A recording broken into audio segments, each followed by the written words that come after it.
vous parler des élémentaux, tous ces êtres dans la nature que l'on peut sentir ou voir. En tous les cas, il y a un certain nombre d'enfants qui peuvent les voir. Il y a des nains, des fées, des licornes, il y a des trolls, des elfes, des gnomes, des dragons, des lutins. Moi, j'ai cette chance énorme de pouvoir leur parler. Je vais vous raconter une petite histoire. J'ai une ferme dans le Morvan avec 30 hectares et je demande à des élémentaux de venir me montrer où sont les champignons. Donc je vois trois petits êtres, je sens plutôt que je vois moi, je vois trois petits êtres qui passent devant moi et qui me montrent le chemin. On fait à peu près une bonne demi-heure dans les ronces, puis d'un seul coup je vois que le chemin me ramène vers la maison.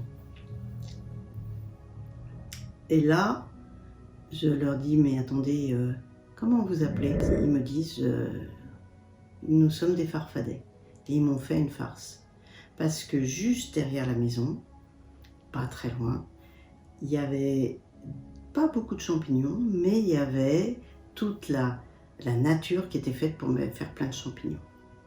Donc je discute avec les élémentaux, et notamment les nains qui sont dans cette région. Il y avait des belles mousses, et je sais que c'est les endroits où ils vivent.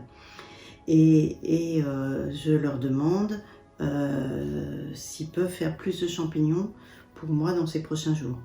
Ils me disent, reviens avec des paniers, il y aura plein de champignons dans 3 jours.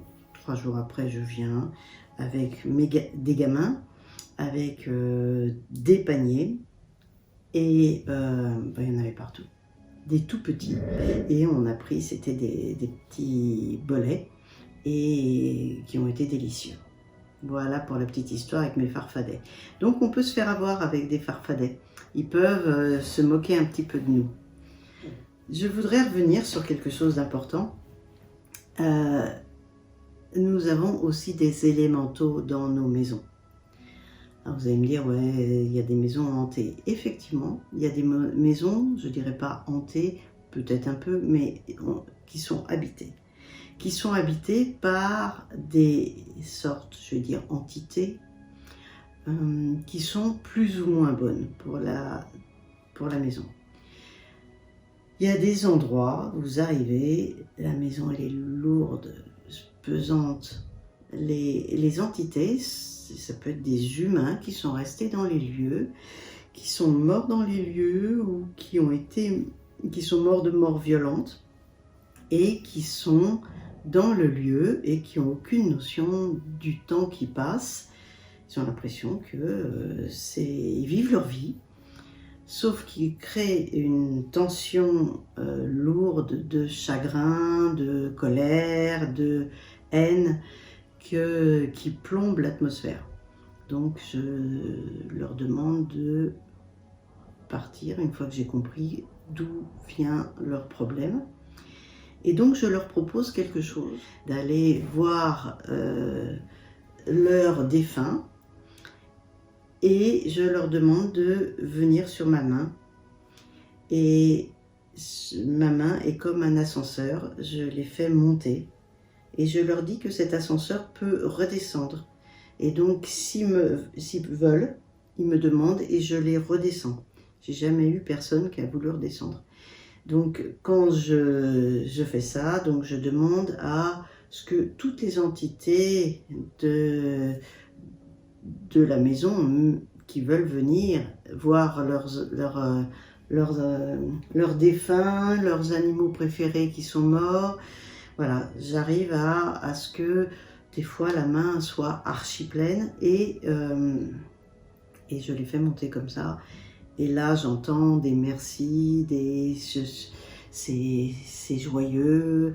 Ils veulent bien sûr absolument pas redescendre.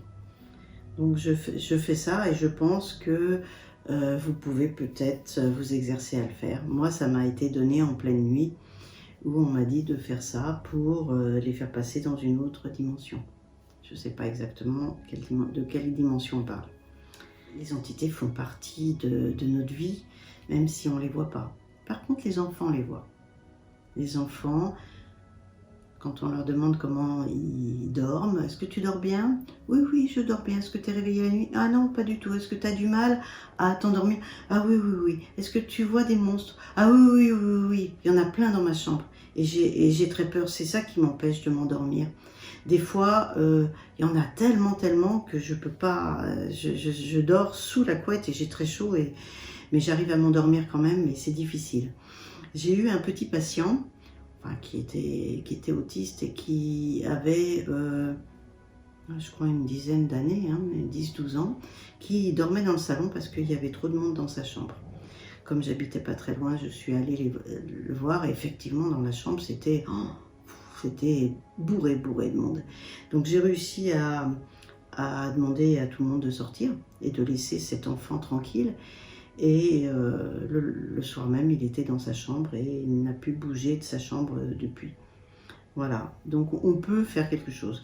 Ce que j'explique aux enfants, c'est que les monstres sont derrière une glace et qui ne peuvent pas les toucher. J'avais un autre petit patient qui, quand il montait l'escalier, il sautait toujours une marche parce qu'il y avait un monstre qui était sur la marche. Et j'ai dit, bah écoute, le monstre,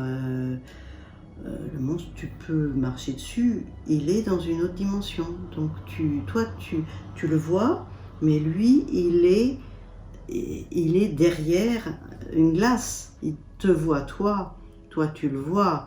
Moi, je peux à la rigueur le voir ou le sentir, mais beaucoup d'adultes ne le voient plus. Et à l'âge de raison, à partir de 8 ans, tu perds ces capacités-là.